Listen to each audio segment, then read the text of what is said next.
ดดำแห้งขนาดเลย ลมพัดมาแห้งขนาด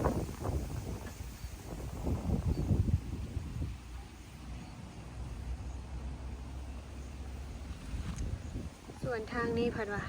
แดดยังออกอยู่ทิศตะวันตก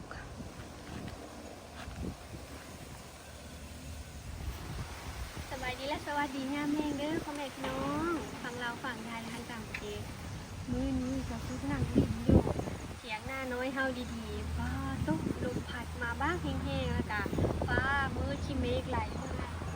ดำหมดเลยพี่น้องแถวนี้ค่ะเป็นตะยานขนาดช่วงนี้เพิ่นว่าพายุเข้าอีกแล้วเนาะเบิ่งลมพัดแห้งอู้เลยพี่น้องตอนกาฟ้าวไปเกลือกบเกลือเป็ดเกลือไก่น้อยฝนตกเฮาสิเกลือบ่ได้เนาะพี่น้องส่วนทางทิศตะเว้นขึ้นนี่ทางมืดดำลื่นส่วนทางทิศตะเว้นตกตะเว้นยังแจ้งอยู่พี่น้องส่องมาใส่ทิศฟ้ามืดนะก็บรรยากาศตัวนี้นะเป็นตะยานขนาดเนาะเพราะว่าฝนจะแห้งขนาดใดน้องยูซีก็ถามเขามาอยู่ว่าบ้านเขาทุกคนตกอยู่ตกอยู่เด้อพี่น้องเนาะฝนตกมาเท่าใดกันน้ำล้นกระพุ้ยล้นพุล้นไหตกแห้งคันฝนได้ตกเดี๋ยวนี้นะพี่น้องว่าฝนตกแล้วทางคุณพี่น้องมัวสลัวทางคุณแล้วงัวเล็บหยาจนแผ่นเลยพี่น้องว่างนี้ตะสุกเอามาผูกไว้มื้อเที่ยงนี้แล้วก็มาเบิ่งเข้าหม่องนี่เว้ยอันนี้คือตะสุกลงมายืนอยู่อันหลุมไหนาเลยเด้อนี่ป้าไปได้น้องน้อยเกือบ3 คนเลยบอกสูงเกือบ3ตะสุกเลยเนาะพี่น้องว่างนี้เป็นจุดที่ว่างามแห้งมันอยู่อันใกล้ๆบ่อนเฮาซักเสื้อผ้าเขาปล่อยน้ำลงมานี่เนาะขนาดยังบ่ออกมากยังสูงซ้ำนี้พี่น้องสิมีชิดสูงซ้ำใดพี่น้องเป็นบอกสาวซุกแน่ยังบ่ทันได้ออกมากซ้ำก็สูงแห้งแต่ยันลมเด้ช่วงนี้ลมพายุกะรู้สึกว่าค่อนข้างหลายมาเท่าใดกะลมอุ๊กเนาะพี่น้องพัดแบบล้มง่ายเลยแหละคนเข่าเฮาอยู่วังหัวลมอุ้ยโซนไปไหมโอ้พี่น้องมาโซนนะมาเห็ดอย่างเซงัวเฮางัวเธอสุกก็จะอิ่มหรอบ่เนี่ยเล็มบ้าเก่งๆพี่น้องพายุฝนจะสิมาแล้วไปปกแปกมาเลยไว้อีม่องเลยว่ากินยังห่วงสิไปแบบนี้เลยเธอสุกนะพี่น้องเลี้ยงงัวอันบริแทงเข้าบริชนเข้ามันบ่อยากไปไม่อยากอึ่งมันนี่แหละแต่พวกคันดึงเป็นเมื่อยคนละเถื่อนะเบื้องเพื่อนเลยดึงจะมาเสื้อหัดพ่อเพื่อนเป็นพ่อเป็นแผลพี่น้องใส่ยาน้ำมึกใส่ยาอัปปีให้เพื่อนแหละเพราะว่าเพื่อนโบเจ็บเด้เพื่อนก็ดึงไปจนว่ามันบาดถ้าว่าห้องต้นเข้านี่เพื่อนสีโบดึงปันไดเด้พี่น้องที่แรกกำลังว่างัวบ่มักซนล่าสุดซนจนได้แล้วนี่สิไหวบ่สาวซุกนะเริ่มท้อแท้แห้งแล้วเลี้ยงงัวที่ว่าบ่ได้ซนเข้าเนี่ยสาวซุกหายากย่างเพิ่นกินแต่ตามขั้นหน้าแบบมันมีหญ้าหลายๆนี่พี่น้องแต่มันดึงบ่ได้มันดึงยากดึงแล้วเพิ่นบ่ไปสมมติเพื่อนไปเห็นหญ้าหลายๆบางเทื่อจะบืนลงไปใส่มาขัดใกล้กับตัวต้นข้าวเพื่อนก็จะไปกัดต้นข้าวอีกเมื่อวานนี่สะทุกจนเมื่อยสะทุกจนบุกล้าเอาลงนี่คือแบบนี้แหละนี่เป้าย่างอยู่ที่ชนสะทุกเก็บกับบักหลายขายต่อออกนี่เพื่อนซื้ออยู่4,000 บาทเอาซื้อมา3,500ขายออก4,000 บาทเลี้ยงให้เพื่อนแบบใหญ่ขึ้นกว่านี้จักหน่อยขาย4,000 บาทพี่น้องได้บ่มาสิโทรไปบอกบ่อ้ายมื้อใดก็บ่ได้โทรเลยบ่อ้ายก็บ่ค่อยว่างนี่งัวเพิ่นมักกินหญ้านี่เปียเฮาน่ะรู้สึกว่างัวที่เอามาเลี้ยงรอบนี้น่ะมันบ่กินเนาะ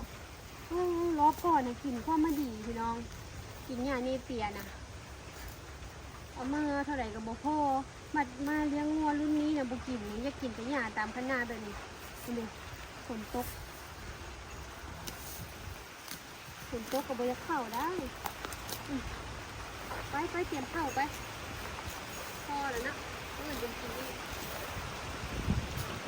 เดี๋ยวพี่น้องจะซื้อที่ดินให้เราซื้อดิทุกทางเขาทางเฮาเท่าไหร่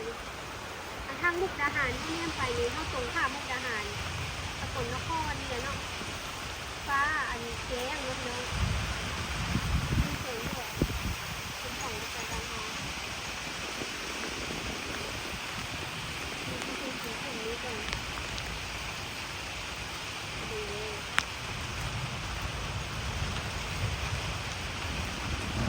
เข้ากับต้นโบได้กับถึงยาวกว่านี้ก็ได้ที่นี่แต่ละมื้อแต่ละวันเขาทุกเลยยังงัว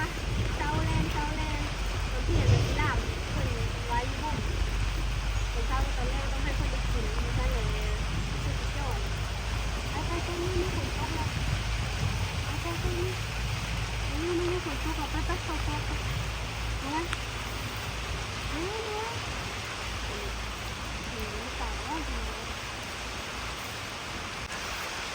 ซีบอกระวังเนาะถ้าทุกหัวที่กินเป็นข้าวเบิด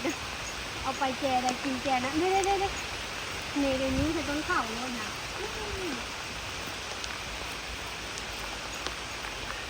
ไปขึ้นไป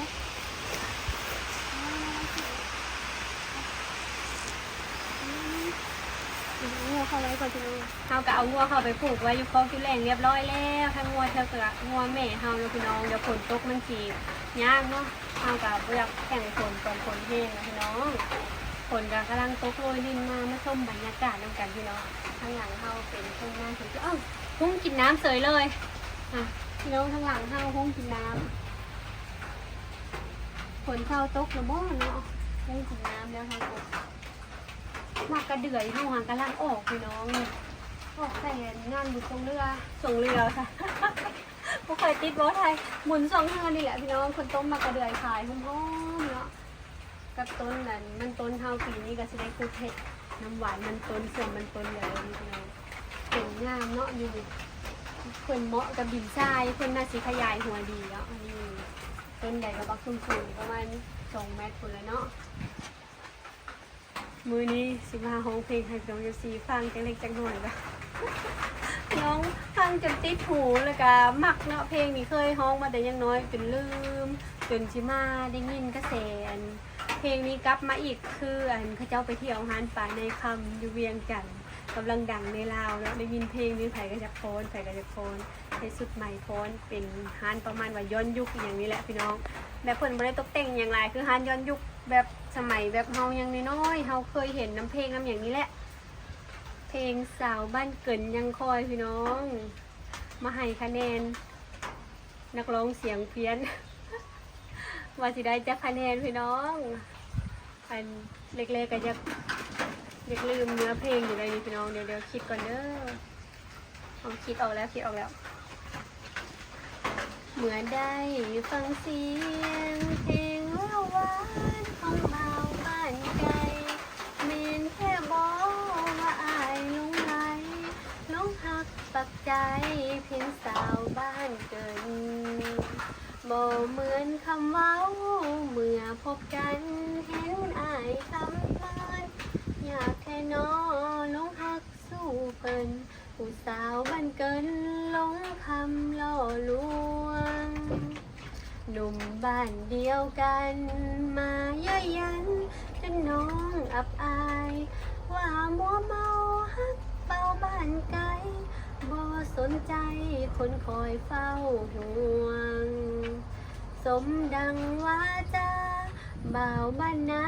เขาฝากมาทวงผู้สาวบ้านเกินเกือบเป็นบ้าป่วง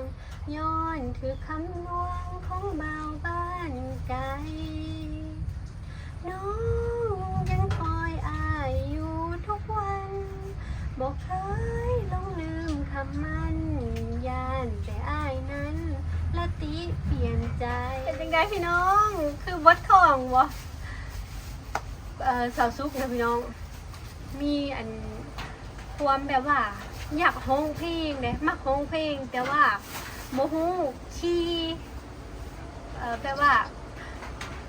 มันฮ้องไปบ่ตรงที่นะพี่น้องเฮาบ่เคยฮ้องคาราโอเกะอหย่างจักเทื่อเนาะแล้วก็บ่มีแบบคนพาฮ้องหั่นน่ะสาวซุกอยากฮ้องถือคีย์เวลาแบบเห็นเขาเจ้าฮ้องคาราโอเกะหรือว่าไปลิ้นอยู่ใส่นะแบบอยากฮ้องเป็นคือเพิ่นเนาะคือหมู่สาวซุกสาวแง่กับสาวสินใจเมื่อนั้นเพิ่นมาแจกของอยู่โรงเรียนเนาะพี่น้องเพิ่นก็ได้ฮ้องเพลงให้น้องๆนักเรียนฟังเนาะเพิ่นฮ้องเพลงไทยมื้อนะคะติดลิขสิทธิ์พี่น้องบางช่วงบางตอนสุกตัดออกหลายเติบเนาะลงคลิปเพื่อสิได้อัปโหลดไปประมาณ 4-5 ครั้งเนาะแล้วติดลิขสิทธิ์แบบติดแดงย้อนว่าหมู่สาวซุกฮ้องเพลงคลื่นนะพี่น้องแบบมันพิษน้ำเสียงดนตรีหรือว่าพิษน้ำหมู่สาวซุกฮ้องแบบมันตรงลิขสิทธิ์บ่หรือว่าจังไหนนะมันขึ้นมาว่าพิษติดลิขสิทธิ์เพลงคลื่นว่าซั่นก็เลยว่าบ่ได้เอาลงให้พี่น้อง FC เบิ่งทำประจักษ์สดนั้นถูกตัดออกไปเนาะสาวซุกให้ต้อง YouTube ประมวลผลตัดช่วงลิขสิทธิ์ออกไปเลยมื้อนั้นหมู่สาวซุกฮ้องไปหลายเพลงเติบก่อนสิกลับเนาะฮ้องสร้างสรรค์กับน้องๆเพิ่นหมู่สาวซุกเพิ่นเป็นนักฮ้องประจำอยู่ร้านนั้นปานนี้เซโนเนาะพี่น้องร้านอาหารร้านกินดื่มเนาะเพิ่นฮ้องเพลงทุกๆแรงแล้วว่าไปนั่งชิลนั่งฟังเพลงได้เนาะพี่น้องอยู่ร้านปานนี้เนาะเป็นนักฮ้องทั้งสองเลยแต่สุกายังบ่เคยให้เพิ่นสอนเด้ยังฮ้องเป็นคือเพิ่นเนาะยังฮ้องแบบคาราโอเกะอีหยังได้ยินเขาเจ้าฮ้องกะยังฮ้องใจหำมักในเสียงดนตรีเลยพี่น้องมักอยากแบบฮ้องเป็นเด้ว่าซั่นอยากไปเรียนฮ้องจักคอร์สหนึ่งพอถึกคีย์เสียงบ่ดีก็อยากไปฮ้องให้มันถึกคีย์พอสิได้ฮ้องน้ำเพิ่นเวลามีงานมีหยังนะพี่น้องพอแบบสิได้ติ๊บว่าซั่นซะเพราะว่าสาวซุกไปงานแต่งงานแบบสร้างสรรค์อย่างนี้เห็นนั้นแบบ